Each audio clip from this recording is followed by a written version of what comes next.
Manchester city मुसलसल तीसरी मरतबा इंग्लिश प्रीमियर लीग में फाते। मैनचेस्टर सिटी ने बगैर मैच खेले मुसलसल तीसरी मरतबा इंग्लिश प्रीमियर लीग का टाइटल अपने नाम कर लिया। रिपोर्ट्स के मुताबिक नॉटिंघम फॉरेस्ट से आर्सेनल की शिकस्त के बाद मैनचेस्टर की सबकत कंफर्म हो गई है। प्रीमियर लीग में आर्सेनल को नॉटिंघम फॉरेस्ट ने 1 गोल से शिकस्त दी।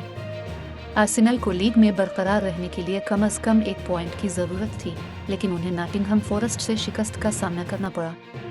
मैनचेस्टर सिटी को इस वक्त आर्सेनल पर 4 पॉइंट्स की नाकाबिल शिकस्त बरतरी हासिल है।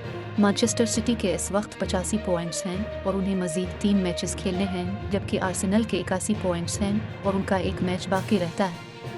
मैनचेस्टर सिटी की टीम इतवार को चेल्सी के खिलाफ मैच के बाद प्रीमियर लीग ट्रॉफी उठाएगी।